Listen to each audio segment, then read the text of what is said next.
looking at how women in politics affect the economic position of women. And these are all the presidents and prime ministers of different countries around the world.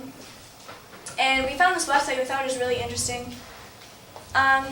It says that of 179 serving heads of government, only 14 are women, which actually I thought was pretty sad. But we go in depth into some of these people in our Prezi. And here's people that are heads of state.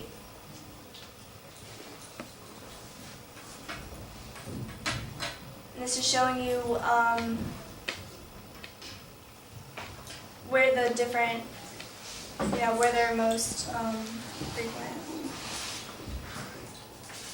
And so, you want to say something? And the country that has the most women in parliament is Rwanda, which is in Africa, and U.S. is actually number 85 in the list of all the countries, with only 18.38% of women in the House and only 20% of women in the Senate. Wow. Yeah. And then I guess we can start with it now. This is just like an introduction. Great. Yeah, I think that's pretty much it for the introduction. So we're going to go to the question now.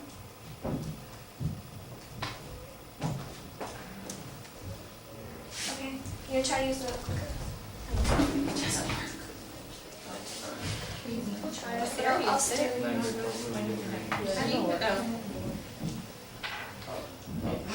All right, Question.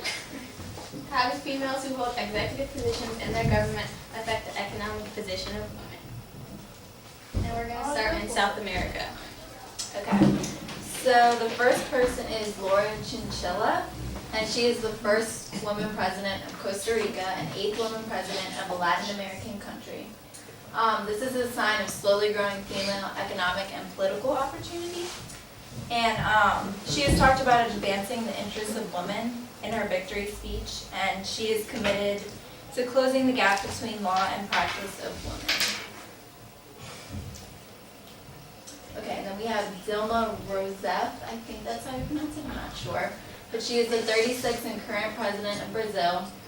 She is the first woman to hold the office, and she was previously chief of staff of the President Luiz Inácio Lula da Silva from 2005 to 2010.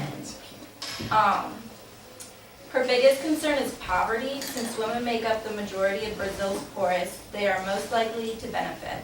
The country's women earn 28% less than men, and this is something she won't tolerate. Okay, so next is Kamala Persad Bissessar. And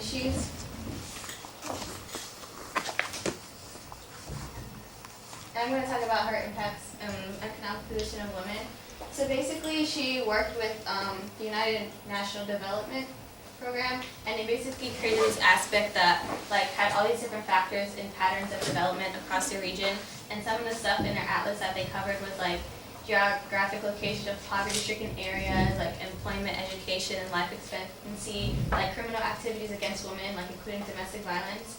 And from that, she launched all these initiatives to help women.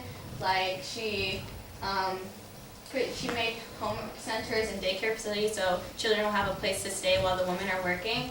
She had provisions to address sexual harassment in the workplace. She has training, programs to help women in different skills, and she has offered programs to continue teenagers who have become pregnant to further their education. Good. Okay, and then we have Cristina Fernandez. She is current president of Argentina, and she was first directly elected female president and first woman elected. She is a member of Council of Women World Leaders, which is an international network of current and former women presidents and prime ministers, whose mission is to mobilize the highest level women leaders globally for collective action on issues of critical importance to women and equal development. Oh, I meant, Kamala, the one I just said, she's from Trinidad and Tobago, so that was the country that she's prime minister of. So this is the Prime Minister of Denmark. Her name is Helle Thorning-Schmidt. She's been Prime Minister of Denmark since October 2011, and she nominated this woman, Margrethe Vestager as Commissioner of Denmark, which is actually a pretty important position.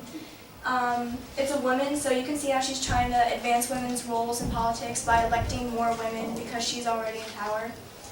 And in this video, she talks about equal opportunity education, and so watch that.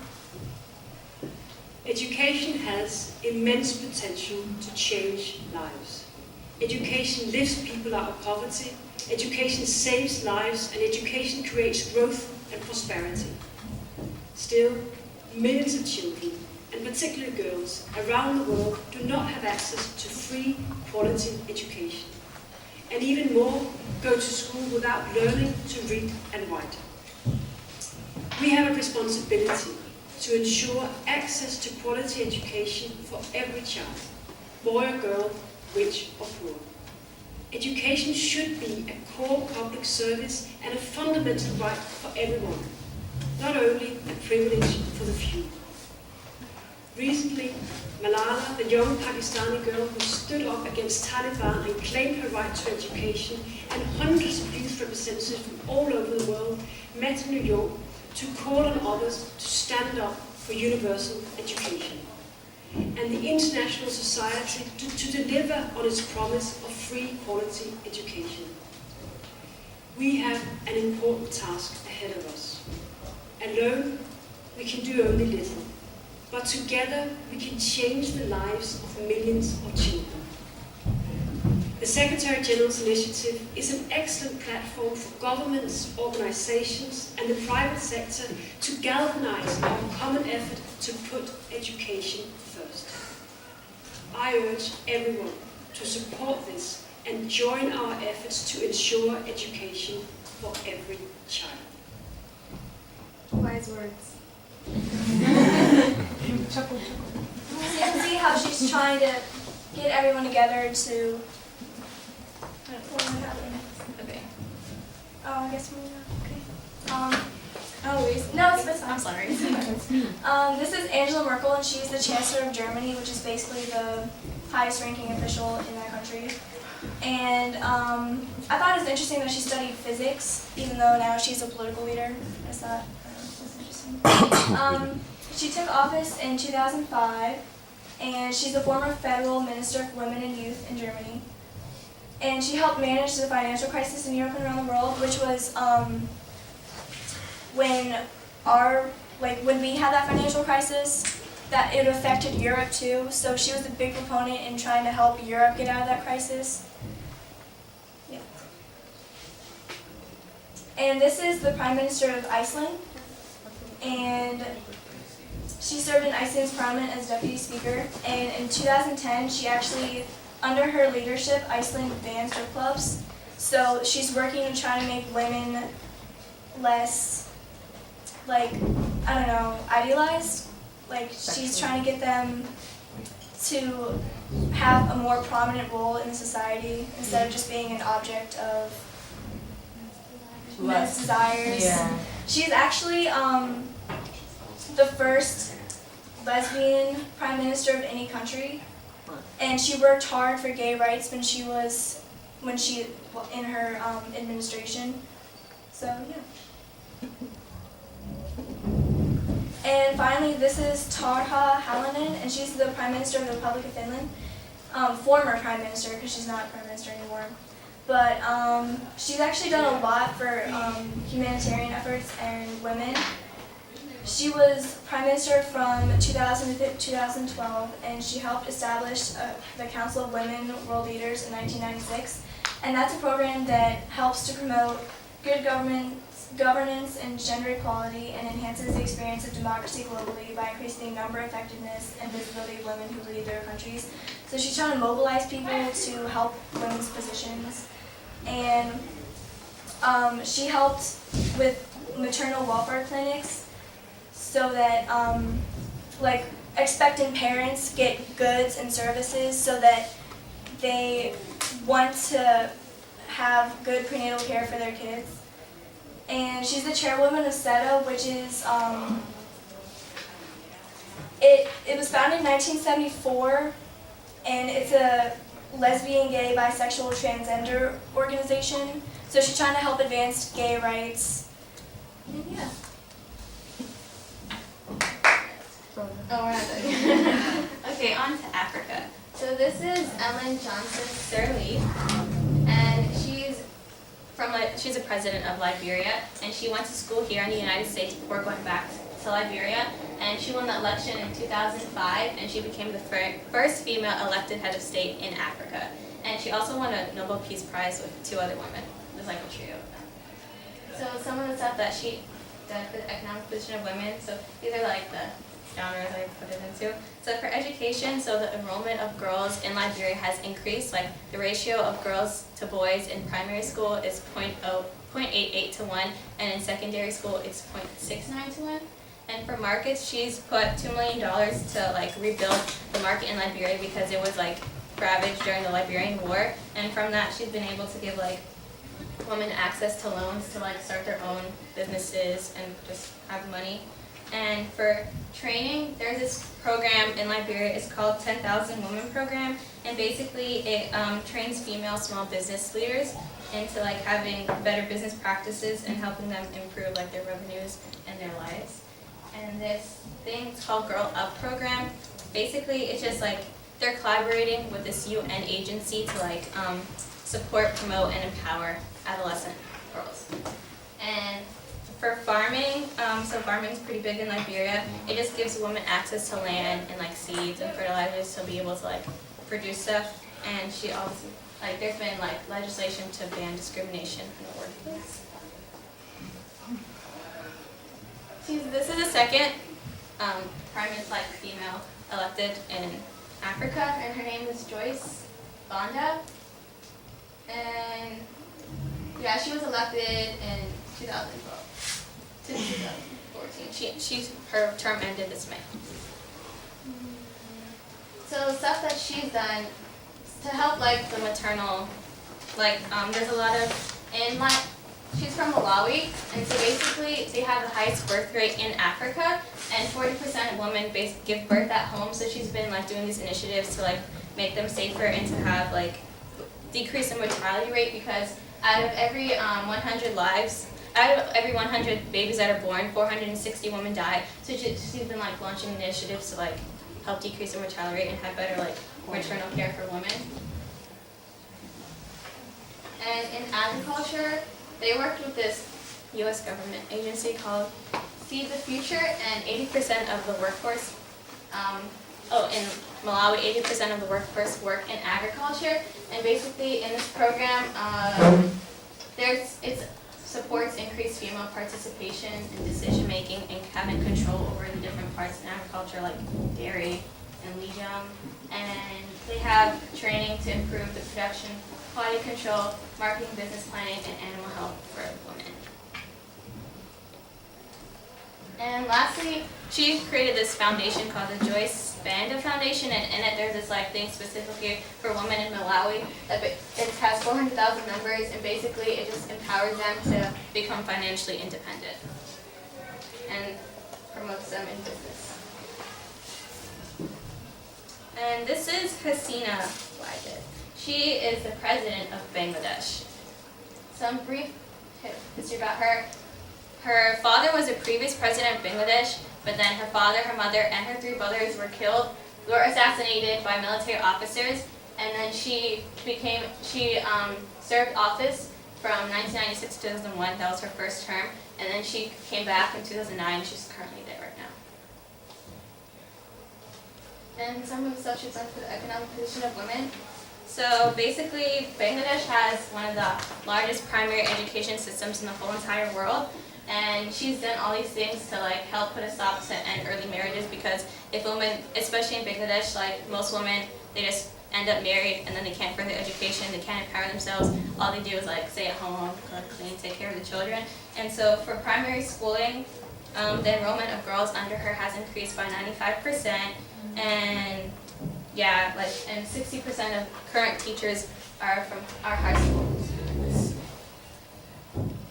And she has this, in Bangladesh, there's this thing called readily made garment. It's an industry, and basically 80% of the workforce is women, and it helps portray women as like valued members of the family because they make a living, and it strengthens their status in the family, especially in patriarchal and male-dominated like Bangladesh culture and everything. Oh, and increases voter turnout. So women who work in this factory are more likely to vote in elections than women who aren't, and if you're active in politics, you can like affect your contribution because you have a voice. And next we're going to Asia. Well, we're still in Asia. This is Yingluck Shinawatra. She was the first female president of Thailand, and her brother was a former prime minister before her, and she was actually forced to step down because she was convicted of abusing her power. She was in office for like 3 years before she forced to step down. And some stuff that she's done, she created this empowerment fund for Thailand women, and basically it allows people to put investments and funding and loaning in to promote women, national development basically. And she's also, in Thailand they're collaborating with this information community technology that enables women to have information, knowledge about government services, and knowledge is power, basically. And it also serves as an outlet for women for jobs and to have income. And this is just some stuff she's done towards healthcare in Thailand. Affordable healthcare, reproductive healthcare, drugs, stuff like that. And our last one, I think this is Julia Gillard. She's the 27th Prime Minister of Australia. She's the Australian Labor Party leader from 2010 to 2013 and the first woman to hold either position. She created an All About Women event, which is a day celebrating what matters to women. And she's given multiple speeches that have to do with like defending women. That's it. All right. Did you find any pattern on how these women got elected? I mean, was there any pattern to it? In other words, if I were in a country and I wanted a woman president, was there anything you found that you should do? Something that I saw, a lot of them, they had former family members who were in office before them. Like in Bangladesh, Hasina, her father was a former president, and in Thailand, her brother was a former prime minister. So I guess if you have family who are in politics, you have a better connection that's able to rise. Yes. That's Okay. the one correlation I saw. Okay, and in Thailand, you said that she was convicted of abusing power. Do you know anything more about that? Was this a political thing, or was she really abusing power? I think, I didn't really look into it, but I remember reading something. I think they didn't really like her, and a lot of people thought that the only reason she was elected was because of her brother, and I guess they didn't see her as a leadership figure or anything, so I guess they didn't like her, but I'm not totally sure because I didn't go too much into it. I didn't really research that. Okay. Anybody else? How do you think, women being more involved in politics and getting more, leadership roles, how do you think they how do they affect politics other than just encourage, furthering women's rights? What other things do they, Well, do? they can make legislation to put more women in, help women in the workforce, and if they help their economy in general, they're helping out women. And they also make them help them become financially independent. Because a lot of these countries, are third world developing countries, and a lot of the time the women are expected just to raise a household and take care of the children. They're not able to work and further education, so they also have impact on education policies and empowering women through making them work for their own businesses and stuff like that. And they help with maternal care. But what was her? Do they, did you see anything, is there anything else that, women, that women do differently than, men as politicians, besides doing anything with helping the rights of women? Because our whole project was researched on how they affected women, but Well, yeah, but I mean, I don't know if this has to do with that, but a lot of them were like strongly for gay rights and all that, and all of them were, the people I researched were really into that. Oh, some more for just like rights in general. Yeah. Good job, Doctor.